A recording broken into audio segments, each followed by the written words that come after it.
संयम है नाटक में आपका स्वागत है। मैं इस नाटक का अदना सा पात्र हूँ। इस देश के राजा दिलफेकपुर राज की कहानी है और यहाँ एक मैनाबाई नाम की कोठे वाली रहती है, जो एक बहुत पुराना भूत बंगला है, वहाँ उसका कोठा खुला है। तो आइए आप सभी नाटक का आनंद लीजिए और मैं तो चला अपनी मैना को ढूंढने। मैना, ओ मैना, मैना। क्या है? क्यों चिल्ला रहे हो? मैं हवलदार बनने जा रहा हूँ। कोतवाल मर गया क्या? अरे बस समझो मर ही गया, गूगल पर उसकी खबर आने ही वाली है। जब कोतवाल मरे तब तुम आना मेरे पास। अरे मेरी बात तो सुनो मैना।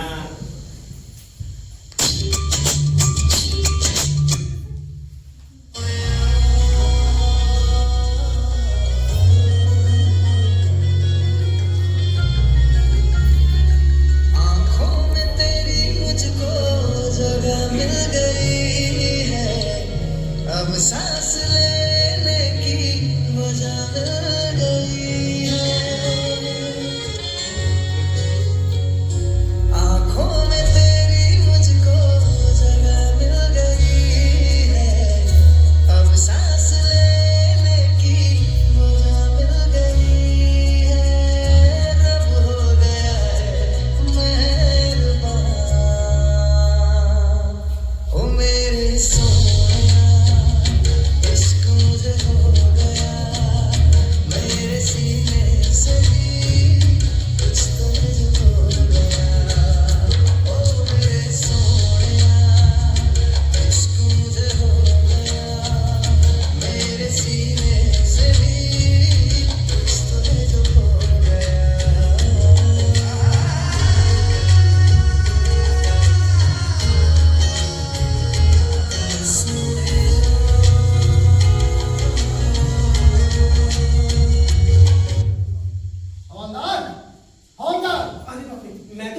मुझे राजा ने दरबार में बुलाया था।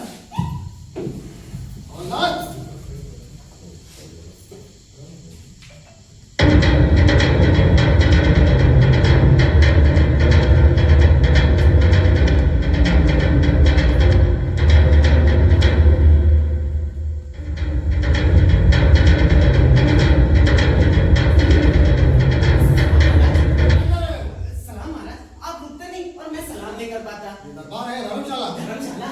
कोई भी ठीक टाइम पे नहीं आता। महाराज दरबार में भी आने का समय तय नहीं हुआ, लेकिन जाने का तय हो गया। इसीलिए लोग जो भी आता है वो जाने तक घड़ी की ओर ही देखता रहता है। ठीक है। प्रधान जी कहाँ है? कौन? प्रधान जी? वो तो मैटरनिटी गए हैं। दीदी क्यों? बच्चा होने वाला है महाराज। मैं क्या बकवास कर रहा है? इनको कैसे बच्चा हो सकता है? अजी इतना क्यों बिदल रहे हैं? परसों आप कहाँ गए थे? जजकी के लिए, सवाली की। हाँ तो प्रधान जी अपनी जजकी के लिए थोड़ी गए, वो तो गए होंगे अपनी बीवी के लिए। अच्छा, मैं समझा। क्या समझे? महाराज जी की जय हो। क्यों प्रधान जी, ये दरबार में आने का कोई टाइम है? जरा मैटरनिटी के लिए गया था। मैटरनिटी? क्यों? अरे बीवी के बच्चा हुआ है। महाराज गए थे साली के, अब प्रधान जी गए थे बीवी के। इस साली और बीवी के बीच में मेरा आमलेट बना है। अच्छा, राज के क्या हालचाल है? एकदम झकास महाराज। अरे फर्स्ट क्लास बोलो महाराज, सब ज्यों का त्यों है। यानी मरा हुआ मुर्दा भी? नहीं महाराज, बस उसी को उठाते, बाकी कुछ नहीं हिलाते। चोरियां वगैरह होती है? नहीं, ये काम तो हवलदार देखता है। तो क्या बोलता है, तुम देखता है? जी वाह, मैं क्या देखने? अच्छा हाँ, मैं ही देखता हूँ। जो काम प्रधान जी नहीं देख पाते वो मैं ही देखता हूँ। अच्छा, चोरियां होती है? चोरी तो महाराज जब कभी होती है तो होती, वैसे नहीं होती। अच्छा, और खून डकैती? खून तो महाराज जब कोई किसी का करता है तब होता है, ऐसे बिल्कुल नहीं होता है। राज में खून की एवरेज क्या चल रही है? 4/2/20। अबे सीधा बोल, ये तेरी गलती भाषा हमारे पल्ले नहीं पड़ती। ये गद्दी भाषा नहीं है महाराज, दरबारी भाषा हम लोगों की समझ में नहीं आती, इसीलिए ये हाई ग्रेड बोली बोली जाती है। और बरसात? पर वो भी अपने कानून से अंदर नहीं है महाराज, उसे सख्त ऑर्डर दिया है कि अगर बरसना है तो पानी के साथ, वैसे बिल्कुल नहीं। इसीलिए वो जब भी बरसती है तो पानी के साथ, ऐसे नहीं। वाह, शाबाश। जब ये सब कुछ तू देखता है, प्रधान जी क्या देखते हैं? ये आबादी बढ़ाते हैं। क्या कहा? हमारा परिवार नियोजन का कानून तोड़कर? नहीं महाराज, हम आपका कानून कैसे तोड़ सकते हैं? हाँ, हम किसी का घर तोड़ेंगे, किसी का सर तोड़ेंगे, किसी का पैर तोड़ेंगे, लेकिन आपका कानून बिल्कुल नहीं तोड़ेंगे। तो फिर ये आबादी कैसे बढ़ा रहे हैं? यानी डिफरेंट कई रास्तों से। क्या? मेरा मतलब है ये महाराज, प्रधान जी अपने दिखने में सीधे साधे पर है बहुत घाल। इन्होंने अपने राज्य में बहुत बड़े उद्योग धंधे शुरू कर लिए हैं, इसीलिए दूसरे देश की जनता। चलो, जो हुआ सो हुआ। लेकिन इसकी खबर हवलदार को तो देनी होगी, लेकिन हवलदार मिलेगा कहाँ? हाँ, जरूर मैनावती के घर गया होगा। जरा टाइम देता My heart is beating, keeps on repeating.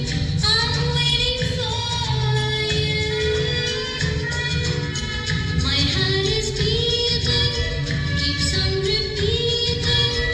I'm waiting for you. क्या लग रहा है? तो मेरा मतलब है अपने कोतवाल साहब की खटिया कब उठेगी? अबे कोतवाल मेरा है, पर खटिया नहीं। अभी क्या कहा? खटिया? अबे कोतवाल मारा जैसा ऊंचा अफसर मारा है, और तुझे खटिया की पड़ी है। तो फिर पूरे राज्य में हाय मची हुई, और तुझे खटिया की पड़ी है। तो क्या कहूँ? उनसे कुछ ये कह दे कि मैं बात न करूं। अंतिम यात्रा? हाँ, जब कोई ऊंचा अफसर मरता है तो कहते हैं उसकी अंतिम यात्रा। अंतिम यात्रा। और प्रधान जी बने था? कोतवाल से तो ऊपर प्रधान जी हैं, तो कहेंगे अंतिम दर्शन। अंतिम दर्शन। और महाराज मारे था? तो महाराज सबसे ऊंचे, उनसे ऊंचा कोई नहीं, कहेंगे महानिर्वाण। महानिर्वाण। हाँ, अब ये बता, कोतवाल मरा तो क्या कहेगा? अंतिम यात्रा। महाराज मरे तब? अंतिम दर्शन। महाराज मरे तब? अंतिम दर्शन। राजा मरा तब? महानिर्वाण। शाबाश। और मैं मरा तो कहेंगे साला मिट्टी में मिल गया। अच्छा, मिट्टी में मिल गया। और तू मरा तो क्या कहेंगे? तो यूं कहेंगे, नगर निगम को बुलाओ, पुलिस को बुलाओ, पंचनामा बुलाओ, और नगर निगम की कुत्ते वाली गाड़ी में डालकर छोड़ा। हवलदार जी, ये सब छोड़िए, ये बताइए अभी अंतिम यात्रा में कितना टाइम है? अब कुछ तो टाइम लगेगा, कोतवाल जैसा ऊंचा अफसर मरा है। अच्छा, तो मैं रोटी खा के आता हूँ। अबे तुझे कुछ शर्म वरम है कि नहीं? पूरे राज्य में हाय हाय मची है और तुझे पेट की पड़ी है। अरे लेकिन मुझे सच में भूख लगी है। मन भूख से, पर याद रहे अगर ऐसे समय में घर में चूल्हा नहीं चलता है तो फिर चल कहीं बाहर चल के नाश्ता कर लेते हैं। होटल में? क्यों? अरे भूख लगी है। अच्छा, हमें होटल में नहीं खाना। क्यों? खाते हो आप और बिल मुझे चुकाना पड़ता है। अच्छा, आज में नहीं आऊंगा। तेरे बाल बच्चे हैं? हाँ है। तो उनको जिंदा रखना चाहता है? हाँ। तो फिर याद रहे, अगर अपने बच्चों को जिंदा रखना है तो इसी तरह अपने बड़े अफसरों के बिल हमेशा छोटे अफसरों को ही चुकाने पड़ते हैं। अरे छोड़ो, ये बताओ हवलदार जी, आज तो हम लोग को अंतिम यात्रा में जाना है। आज का बिल किसके खाते में डालूं? अबे मरने वाले खाते में डाल दे। मरने वाले के खाते में डाल देता हूँ।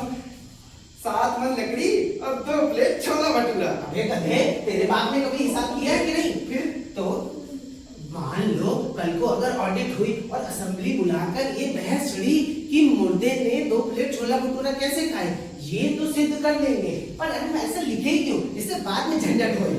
तो फिर क्या लिखे? तो ये बता, मुर्दे को फूकने के लिए मिट्टी का तेल लगेगा कि नहीं? हाँ जरूर लगेगा। कितना?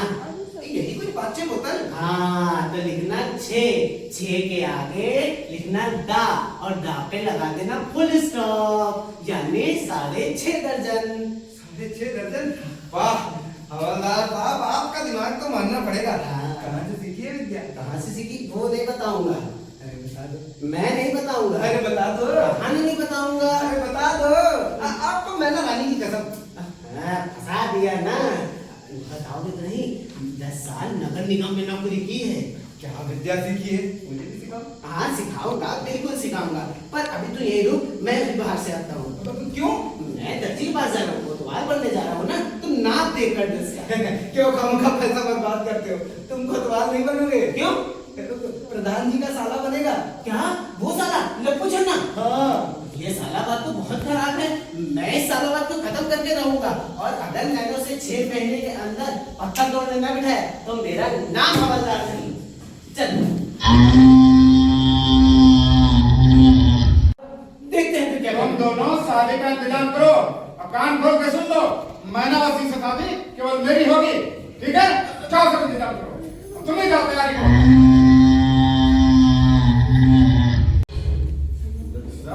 दोनों कहाँ चले गए? आया साहब। कुछ भी हो, दोनों मुझे बड़े भाई की तरह मानते हैं।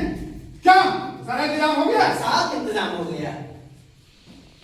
पूरा शादी का इंतजाम कर दिया। और पंडित को लेके आओ। पंडित ने तो और तैयार लगा रखी है। आया पंडित मुंडा ला दे कौन है आई बात चालू अरे शादी जल्दी करा अरे आपको भगवान भगवान आई बात चालू शादी फालतू क्या बोले आई बात चालू शादी जल्दी करा तू ये बोल हाँ जल्दी करा तू केरम या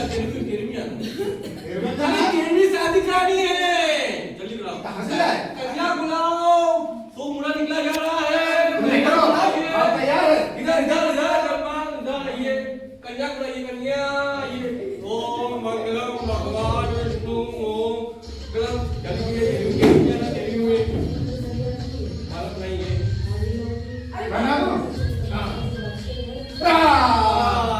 आप भी बना दे शादी होती है बाद चलिए जमाली अपना पाठ हो मंगलम भगवान जल्दी जल्दी तेरी शादी करनी है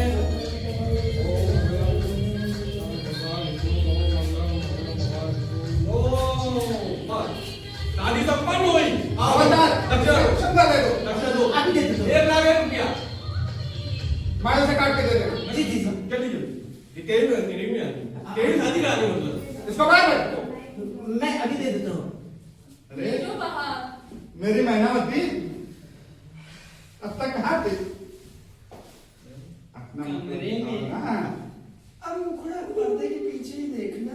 नहीं दिखाओ मैं कब से प्यासा था मैनावती का मुखड़ा देखने के लिए मैंने शादी भी कर ली देखो जरा सा मुखड़ा दिखाओ ना जरा से दिखाओ ना अभी क्या कर रहे हैं? दिखाओ अंदर, अरे दिखाओ अंदर, अंदर। अरे जल्दी दिखाओ जल्दी दिखाओ जल्दी दिखाओ दिखाओ